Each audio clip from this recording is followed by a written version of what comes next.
not cutting my weight correctly, and I think the other thing at the time was my conditioning. I just didn't really believe in my conditioning. So the point is, where that led me into from February up into the Olympic trials, I think that's where I saw my most growth, was I just realized that I was seeking comfort too much. I wanted things to be comfortable. I wanted to make improvements, but I wanted to make improvements that were comfortable for me. I didn't want to break my game down. I didn't want to reinvent my game. I didn't want to work on my weaknesses. I did a half-hearted job of being uncomfortable.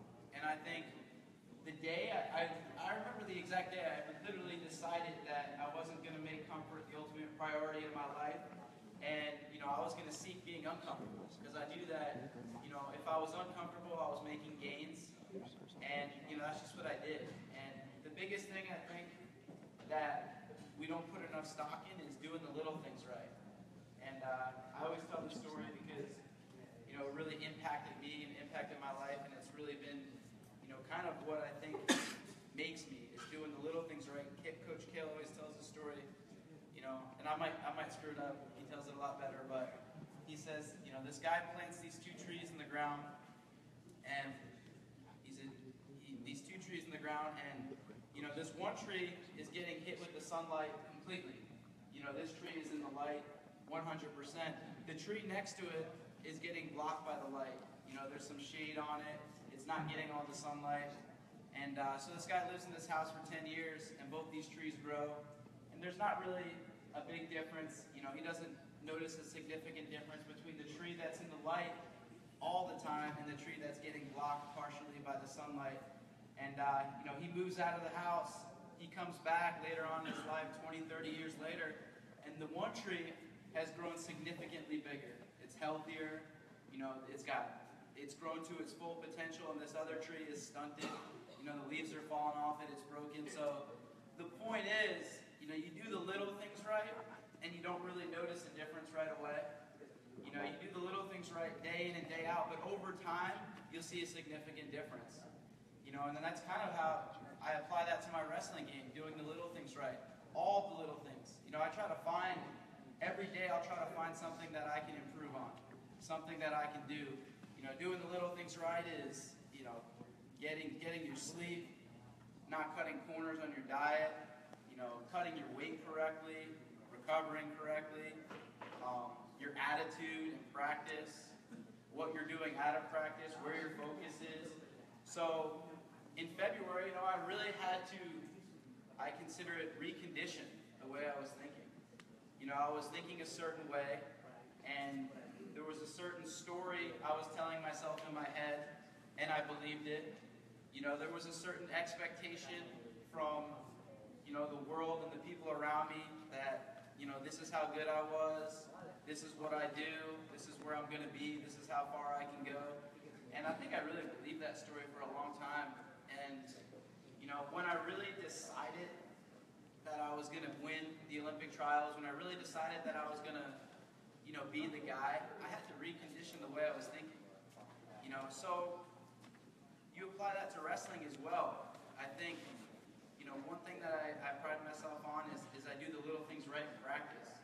The stuff that sucks, the stuff that's stupid, the stuff that you don't want to do, that kind of brings me to my first point, which is warming up. And I think that, warming up is something that, you don't really think is very important, but it's extremely important. It's extremely important for a number of reasons. The first reason is, I've developed a warm-up that over time is going to make me a better wrestler. So everything in my warm-up contributes to my wrestling game. I do 25, I get the Adam takedown dummy. Actually, Rick just set me one. Where's Rick? Thanks, Rick.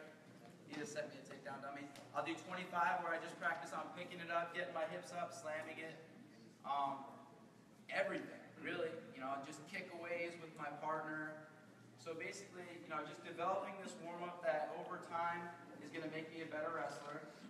It's going to, when I show up at the Olympics, and I have to get warmed up, I'm not going to doubt, that I'm warmed up. I've done this warm-up every single day. I've tailored it every single day. I've tweaked it every single day. And and I know that I'm physically going to be warmed up. Another reason why I think it's really important is because it preoccupies your mind when you show up on match day. You know, you don't show up on match day and, you know, thinking about, okay, how am I going to warm up? Am I warmed up? Am I ready to go? Am I going to get tired out there? You know exactly what to do. And I think the last thing is, you know, I have 2 kids right now. I have a lot of things going on in my life. And, you know, when I get into practice, I get into my warm-up, now I'm focused. My focus is on becoming a better wrestler. I'm not thinking about anything else. You know, I'm thinking about what I have to do next in my warm-up, and, you know, that kind of leads me into just total focus. So I think it's really important to have a good warm-up and develop a good warm-up. You know, it gets you focused for practice. It gets your mind in the right place. It gets your body warmed up. You know, a couple of things that I like to do when I'm warming up for a match is just ease into it. You know, I don't think that you should just come right out and start trying to break a hard sweat. I think, you know, you ease into it, you slowly bring your internal temperature up in your body, you slowly break a sweat, and then once you break a sweat, then you start picking up the pace, and then you hit that peak where you just blow your lungs out, and then you're ready to wrestle. You know exactly what to do when you show up. So that's another thing that I consider the little things. You know, people don't want to come into practice. I see it sometimes that, you know, with some of the guys that I train with, they don't want to come in practice some days and warm up. You know, it's just, they don't feel like it. And, you know, I consider that, you know, one of my edges. You know, just doing the little things right every single day. But, so I think the warm up is really important. I think, you know, kind of constantly being in the state of mind of improvement. You know, Coach Kale has been a tremendous role model for me in terms of, you know, I attribute probably the majority of my growth to him. You know, all the lessons I've learned. You know, he's the standard for me. He's the gold standard for me. He's, you know, everything that I do, I kind of bounce off of him and you know, I compare to what Coach Kale is doing. But, you know, so having a positive mentor has been very impactful for me. But one of the things I can tell you about Coach Kale is, you know, he's the most consistent person I know, mentally and physically. You know, he's a great leader.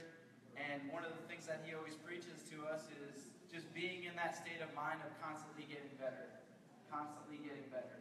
You know, even the competitions, really. And the problem is, if you're not in the state of mind of constantly getting better, what tends to happen is you slowly drift away from that mindset of improvement, and you start drifting closer to getting comfortable. And, you know, I'm not saying that there's anything wrong with being comfortable, but tread lightly, because, you know, the closer you get to comfort, the closer you get to mediocrity, the closer you get to the majorities, the closer you get to, you know, not reaching your full potential. And it also, it's a passion, it's a focus that is going to help you excel in the sport of wrestling. You know, I'm never too good at anything that I do. You know, I still work on my high crotch every bit of my best shot. I still work on it every single day. You know, and I think that I'll continue to work on it until I can, you know, execute it on anybody at any time.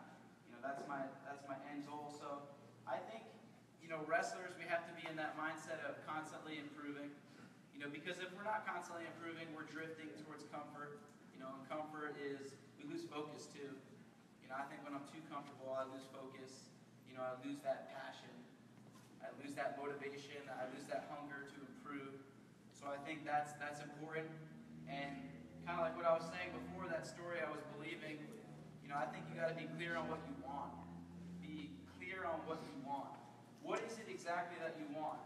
You know, in February, I'll be honest with you, I wanted to be rich. You know, I wanted to get the, you know, the accolades. I wanted people to recognize my talents and celebrate my gifts. And that only took me so far. You know, that wasn't going to take me to making the Olympic team. So then I really started questioning, you know, being clear on what I want and why I wanted it. You know, for me, you know, I gave my life to Christ and I made God the #1 priority in my life. So that kind of changed a lot of my perspective. You know, when I made God my #1 priority, that changed a lot of my desires and kind of opened me up to some new thinking. But, you know, you have to be clear on what you want. Don't want it for your parents, you know, don't want it for your coaches. And if you want it just to make money, and if you want it for just attention, you're not going to get that far. You know, you'll get far, but eventually you'll hit a wall where it doesn't motivate you enough to get to the next level. So, be clear on what you want. And I think, another thing that I've really learned from Kale is just doing everything with enthusiasm. Doing everything with enthusiasm, not because, you see the Penn State guys and they're always joking around, they're always laughing, we're playing games and everything. I think it just creates a better learning environment. I think you learn better when you're enthusiastic.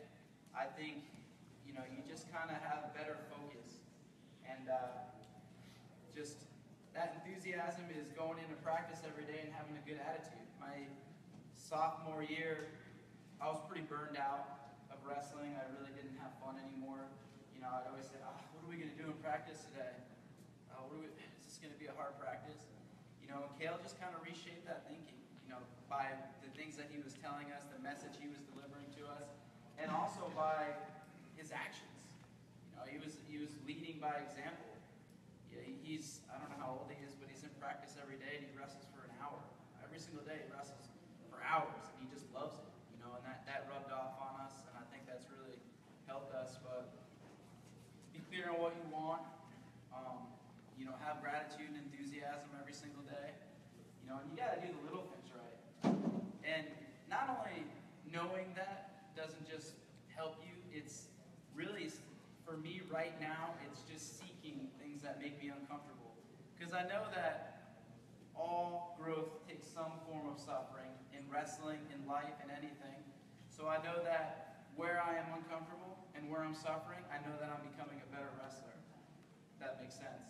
So, just kind of don't get content and don't avoid the areas that you're not proficient in. Seek those areas out. Work on those with the chunk of your time. Work on those with the majority of your energies, because that's where you're going to become a better wrestler. And I think you have to almost change, like I said before about reconditioning my thought, you have to change your perspective. I did not like being vulnerable earlier on in my career. I'd say up until, February, up until Pan Am's, was when I really was like, why am I so scared to be vulnerable? I was always scared of failure. I was always scared to lose. So I really just started changing my perspective and accepting vulnerability and convincing myself and brainwashing myself that I liked it.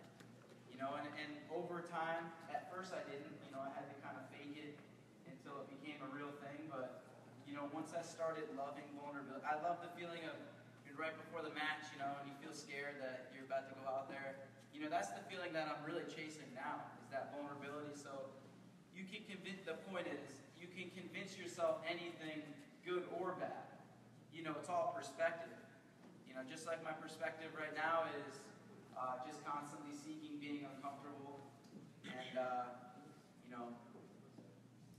seeking vulnerability, all that kind of stuff. Because I know when I find that, I'm going to find some gains. And that kind of, before I start getting into the wrestling stuff, that kind of brings me to my main point, which is, I tell our guys this all the time, there's so many opportunities to make gains. I see some of them get really frustrated because they come into practice and, there really isn't any easy days at practice, not even for me. And every day I come in there, somebody wants to kick my butt, and these guys are tough. You got Zane Rutherford, Jason Knopf, now we got Yona Mitsu. We have all these different guys in the practice room, so there's really never an easy day. And if you're banking on winning practice to become confident, and if you're banking on winning practice to become a better wrestler, and that's where you're putting all your gains and all your energy, it's going to be very limited. I think that every day you wake up, you have 24 hours. You have 24 hours to make gains. And I used to just kind of limit my thinking to, my gains are in the wrestling room, my gains are wrestling-related gains. But that's not true. All day, every day, I have an opportunity to make gains. I cook 3 healthy meals a day. I go grocery shopping, I plan my meals out in advance. There's gains right there, Gains as far as you're eating healthier, you're giving yourself a better chance to win. If I can be more aware of what I'm thinking and understand that, I have the ability to choose my thoughts. I have the ability to channel all of my energy, all of my thoughts. If I can be more alert and more present and more focused on not feeding into these thoughts, there's gains right there. There's mental gains, right? Mindset training, so there's gains I can make by just, being there for my family, paying attention. There's family gains. So there's gains everywhere. It's just a mindset, really. It's just a mindset, and it really keeps you hungry, it keeps you active, it keeps you alert. I decide to not stay out later than I was originally intended to, and I go home and I get an extra couple hours of sleep. There's gains right there for my wrestling game. I'll have a better practice. I come in a little bit earlier to practice and just get myself in the right mindset to have a good workout. There's gains right there. So, it's really a perspective that I would encourage people to take on. There's gains all day, every day that we can make as wrestlers. And I think the biggest gains come from the mindset, the mental side. That's really where the biggest gains are. I think the easy part is going out and winning a national championship. That's the easy part. The hardest part is the years and years of training your mind to believe it, to actually believe it, that you can do it. That's the hard part. So, one thing that kind of helps me is just knowing exactly what my priorities are. So, for example, the way I picture it in my head, I'm a real visual person. So I picture, God, number one, my family, number two, and goal, number three. So all day, every day, I have thousands and thousands of thoughts. And, I go moment to moment in everything in my life. And I try to just channel all of my thoughts into these three things. And, the thoughts that are not conducive to those three areas in my life, I try to dismiss them. Sometimes it's harder. Sometimes I hold on to things, especially if I'm feeling a strong emotion. But, I try to dismiss them. I try to keep all of my thoughts. I try to keep track of all of my thoughts and keep track of all of my feelings and make sure that they're contributing to these three things: God, family, goal. If it's something that's not, if I'm just pissed off at some guy that said something to me and I'm chewing on that for hours and hours, if I spend the rest of my day I just want to get vengeance on that guy. I've wasted a half a day, where my mind is in a place that's making me a better wrestler. I feel like I almost cheated myself and cut a corner because, I wasn't tough enough to redirect my focus back to these three things. So, I know these guys probably talked to you before about the mindset training, but, I really think that's way more important than wrestling, is having the right mindset. You got to train your mind to do what you want to do before your body's going to do it anyway. So, pay attention to what you're thinking. Pay attention to, where the majority of your thoughts are and put them in the right place. And if they're not in the right place, then figure out some ways to redirect them. Figure out some ways to refocus on the right things. Every day a lot of things happen and I have to refocus on what my priorities are. If I want to make the most out of my time, if I want to make the most out of my energy. So, I think that also helps me a lot, training partners. But from a wrestling standpoint, last year, these last couple of years, I've had the pleasure of having amazing training partners. But I think really kind of the biggest impact I had lately has been from, his name's Yonemitsu. He's, and you guys follow international wrestling. He's a 2012 Olympic gold medalist from Japan, and he's here as a learning consultant or something. He trains at Penn State Wrestling. He's allowed to train with the Nittany Lion Wrestling Club, so I get to work out with him on a daily basis. He's kind of been a mentor for me the last year and a half. And what has helped me tremendously has been trying to not only beat him, because I've learned that my game is not good enough. When I first started wrestling, I felt like I didn't know how to wrestle. I wrestled him in, starting about a year and a half ago, and I literally felt like I didn't know how to wrestle. And Yona just has a different kind of approach, and I think that's what I've implemented in my game. And he this is the way I understand his wrestling game, and from asking him questions and breaking his game down all the time, it's more like a pattern. It's more of a pattern for Yona. He's very predictable. He's very does not even do justice on how consistent he is with his game. Everything is the same. It's very basic, clear cut and dry.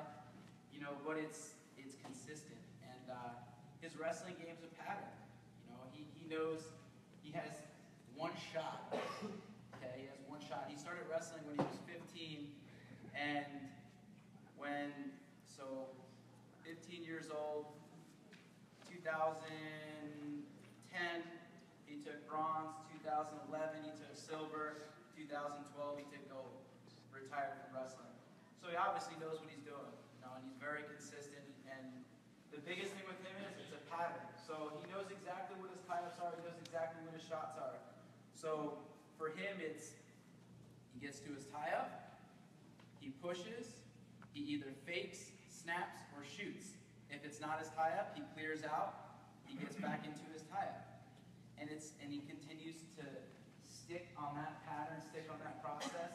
And not only does it help you in the sense it helps your focus big time, because your mind is preoccupied with the process. The process of, okay, get to my tie-ups, I'm either going to fake, I'm either going to shoot, I'm either going to snap. If it's not my tie-up, I'm going to clear out, reset, and redo the process.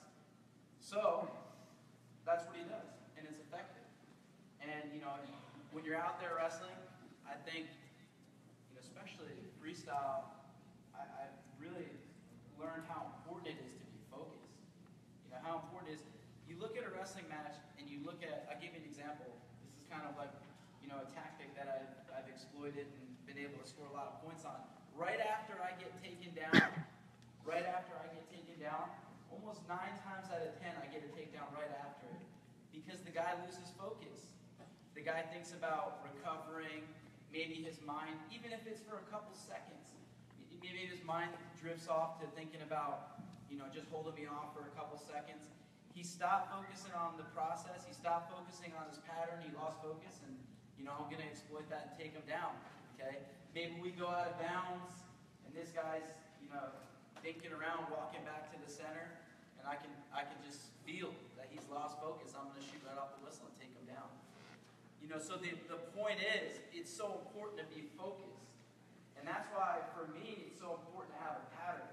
Have a pattern of things that I do, that I stick to.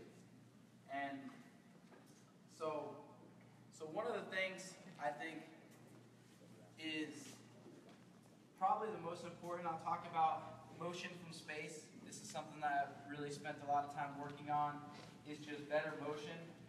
I think my number one goal is to maintain inside control at all times. When I first started wrestling Yona, I got taken down so many times, and one of the first things he ever told me was, he said, my stance sucked. This was that point, he said, your stance sucks. That's not the words he used, though. He's extremely humble, and you would never know that he's a wrestler if you saw him. But one of the first things I had to do was start getting my elbows in. Okay, I had to start training myself to get my elbows in. So let's talk about stance for a second. And that's not something normally you want to think about too much, but last week I spent at least 6 hours, 7 hours just watching videos on stance and motion. Because my motion isn't very good. I'm very straightforward. And it's not really giving me enough angles. It's not really giving me enough motion to open guys up and shoot. So, last week I watched John Smith DVD on takedown or stance motion drills. So I've been doing that for the last week and a half. And, stance is so important. It's something that I really just thought was I didn't want to waste my time working on my stance. I spent an entire week watching hours of film. I YouTubed anything I could find and just listened to other people's philosophies on stance, on motion, and taking it back into the wrestling room and working on it and seeing what I can implement into my pattern that's going to make me a better wrestler. So the biggest things that I think are the most important for the stance is your elbows in. I think the elbows in. And the one thing, if there's one thing that you can take away from this today, it's start focusing on your head position. Start focusing on your head position. It's so important. So important. If you can just, I spent probably a month every every single time I would engage with my partner, if I was drilling, if it was live, if they were just hand fighting before practice, every single time I would engage with this guy, I would just drop my head down just a little bit lower and establish head position. And it basically, it conditioned me to always have head position.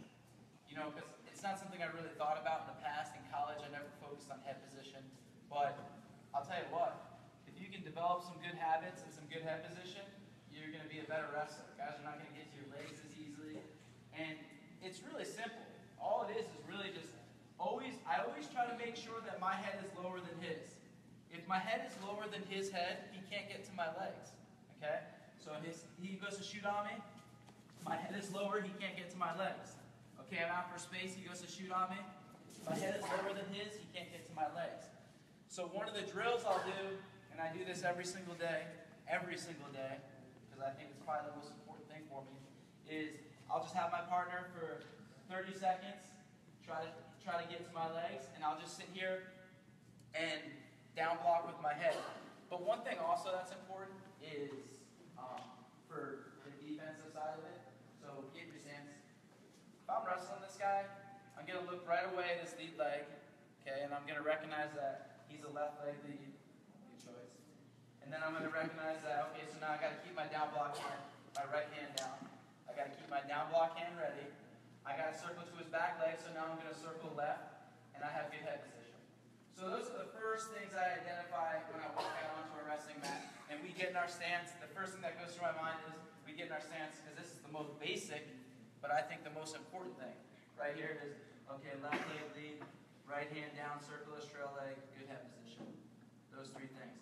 So we do this drill, and I'll circle, he's going to shoot on me, and I'll block, just for 30 seconds, go ahead. I try to hold position too. That's one thing I've implemented is not just backing up to defend his shots, but also trying to maintain position. So he might shoot, you know, I'm going to steer his head back so I can try to maintain the center. But notice my head position. Okay? So that's something that you should start doing with your wrestlers, is just introducing them to using their head. You know, and I worked with this one kid, he's a little bit younger, and the first time I showed him this, he's like, I don't want to get hit in the head. I said, well, you want to win in wrestling? I said, you got to start using your head a little bit more. And for me, you know, I will just block with my head. I think that's why most of the guys I wrestle try to fist fight me, because I'm blocking with my head, and they're shooting into my head, and it's not comfortable for them. But head position is so important.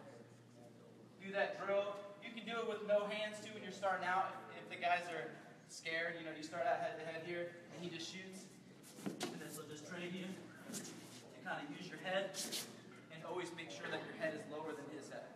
Always make sure that your head is lower than his head.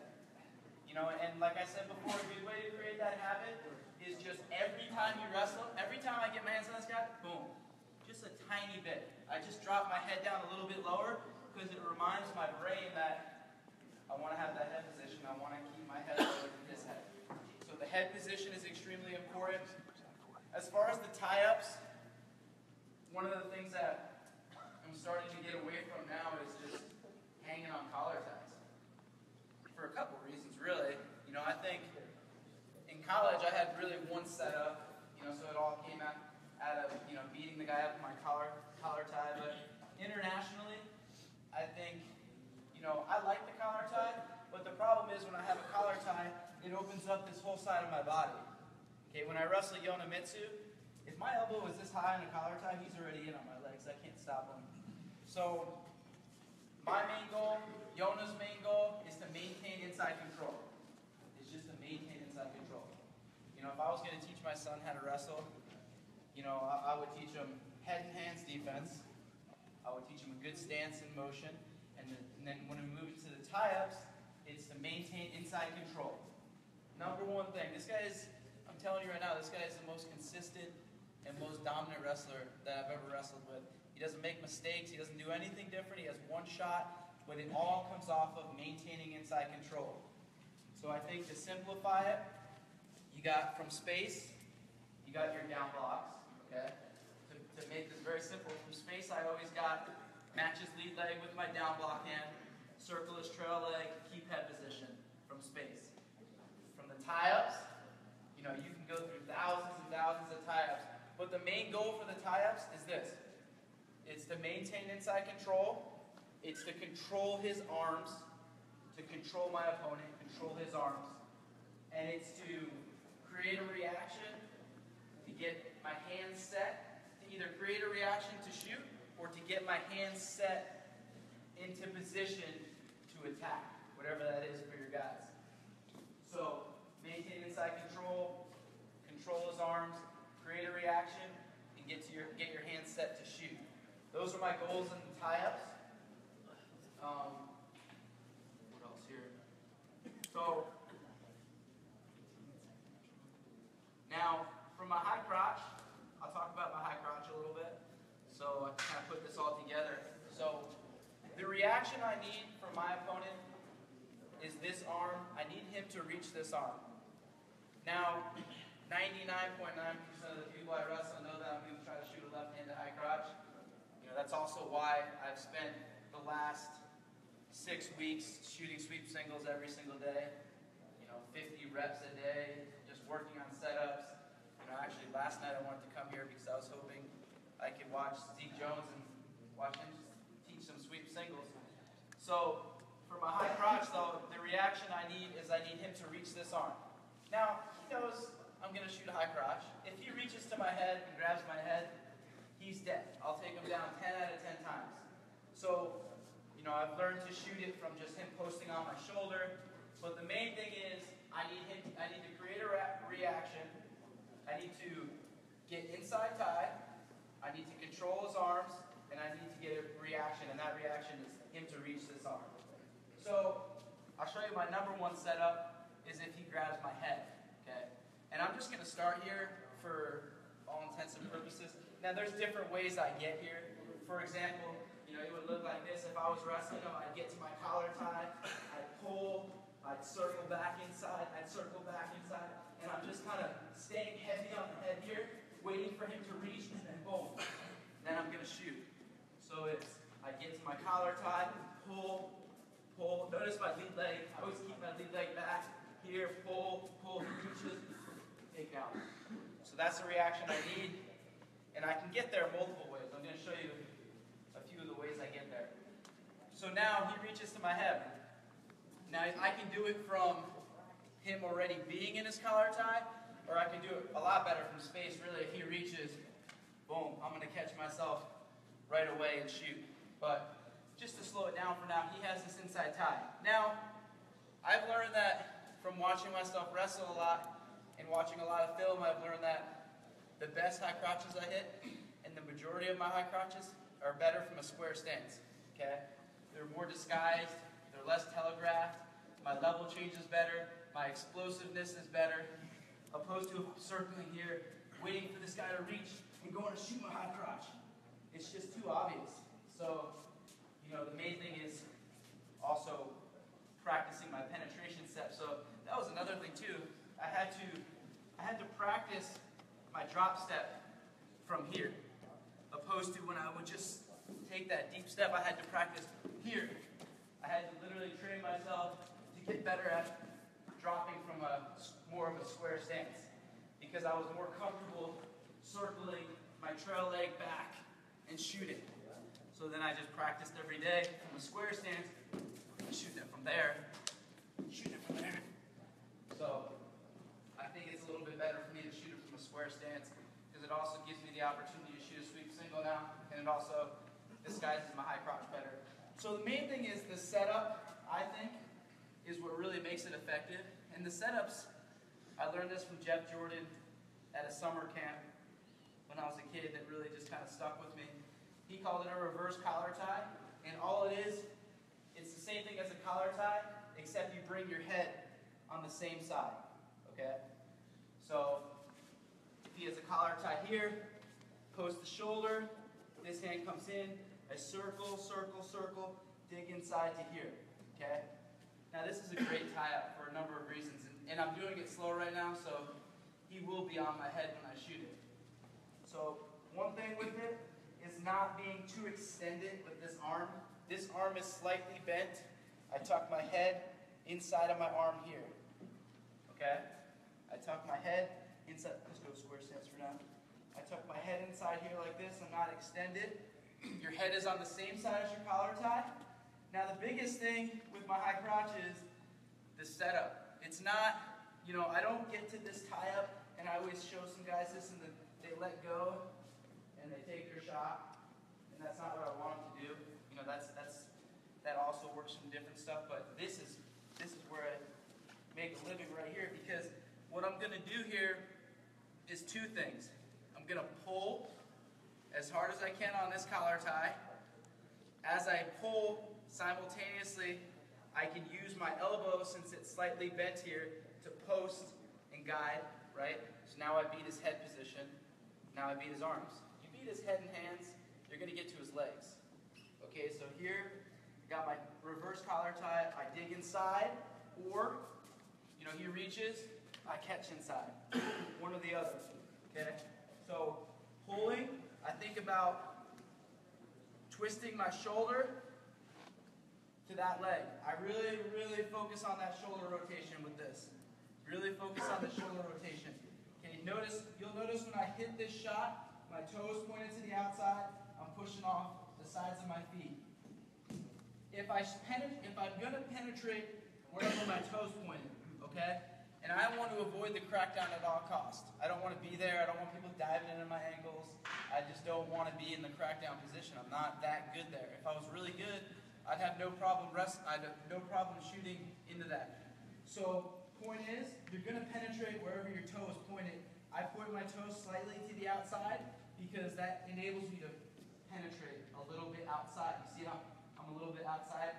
Almost 9 times out of 10 when my trail leg comes up, I have to bring myself in tight.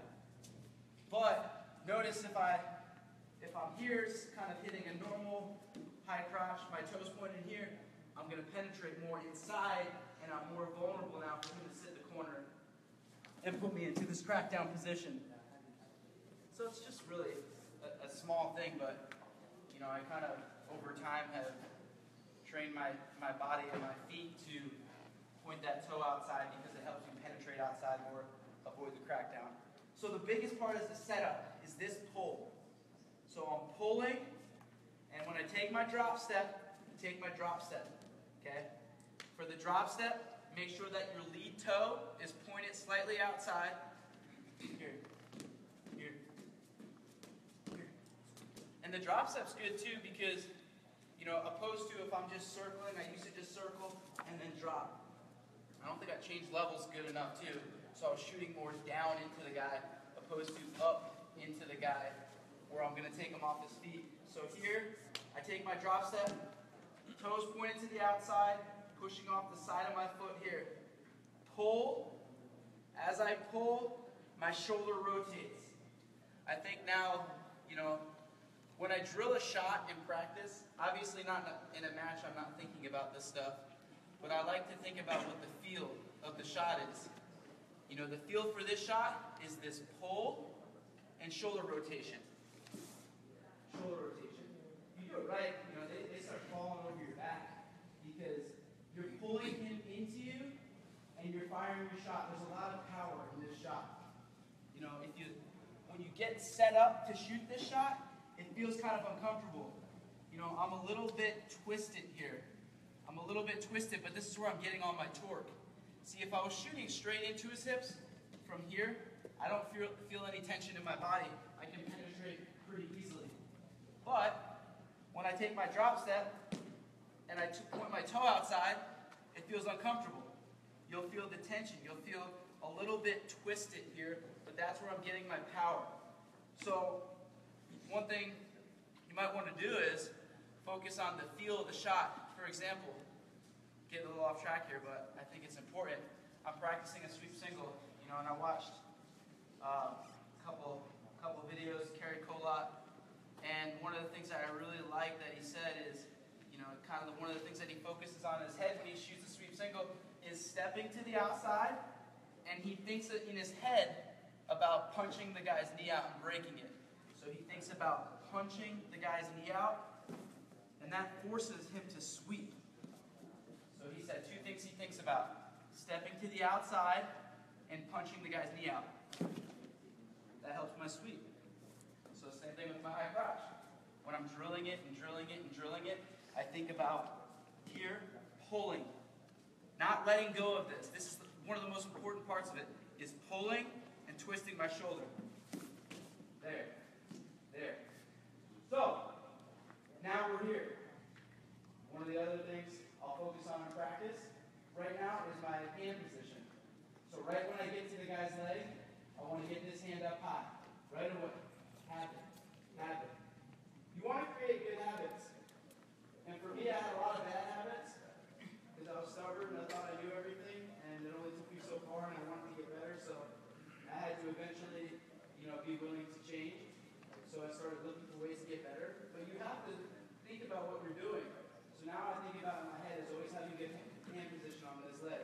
I want to get my left hand high, almost where I grab his butt cheek right here. So inside tie, drop step, toes pointed to the outside, pull, rotate. Think about rotating your shoulder. Think about pulling this in. Right away, I can get my hand up higher. My hand should really be penetrating higher. That's not good. So now the next thing I'm thinking here is not one of the bad habits I used to have was right away I'd switch off and this guy would catch an underhook if he was good, and I'd do some takedowns here. And again, we want to practice perfectly. Okay, we want to practice things perfectly. If we don't practice them perfectly, we're not going to go back and re-practice them later perfectly. So take your time, do the little things right. The stuff that the coach tells you to do that's annoying, and practice it perfectly. Get your hand in position, head up, chest up. I'm sure Coach Slade talked about head up, chest up. He helped me a good deal with that on my takedowns, and I found out it's made me more explosive as well. Just the whole concept of thinking about it. Thinking about when I was taking my shots before I took them, head up, chest up. I started seeing myself bringing my hips in faster. So from here, next thing I do, I'm going to step up. But again, I'm not going to switch off right away. Tion Ware gave me a good pointer one time. He said, try to look for the guy's far shoulder. So I look for the guy's far shoulder. And what does that do? It brings my head up and my chest up. So before I switch off, when I'm drilling this in practice, I want to create a good habit. So I condition myself not to switch off right away, and I condition myself to look for his far shoulder. Here. Now I'm good. Now I'm good to go into my transition. Okay, now the weight has been distributed to this leg, and I'm not going to get in too much trouble. And I'll show you a couple different ways I finish. The first way, when I get to here, is just going, switching my hand, this outside hand, to elbow deep. I keep this hand in tight, and I'm going to drive, and then when I see I got that window, I'm going to switch off. Okay? One thing that's really important that has saved me a lot of scrambles and a lot of takedowns, when you finish this, well, first off, if you can lock your hands below his butt cheek, that's really good. You might not be able to switch across. You might be short, like you may not be able to do it right away. But when you're driving him down, just start looking to get that lock, because it loses all of his power in his hips if I can lock right below his butt cheek. Coach Kelly does a good job of that, especially now when he's wrestling Jake Varner. He's got a finish on him. He's not going to try to beat his hips. So here, pull, boom, adjust my hand, look for his far shoulder, elbow deep. Okay, now I'm driving. I feel like I can switch across. Now, the most thing I was just saying, you want to avoid some scrambles. When you finish this takedown, whether you lift it or just drive him into the mat, always land on this inside hip. Make that a habit to land on this inside hip. Because what you'll see guys do all the time is they'll get too excited and they'll drive the guy down, they'll land up on their knees, and then they just end up in the scramble. You can watch every single one of my college matches that I scored a takedown off a high crotch. I think maybe you find 3 or 4 where I ended up in a funk roll, or I ended up in a scramble, or I ended up not finishing the takedown because the guy was on my ankles. And the point is because I always landed on this hip. Go ahead and grab my ankles. He can't grab my ankles here, okay? If I land on my knees and I get lazy, he can grab my ankles. So, land on your hip.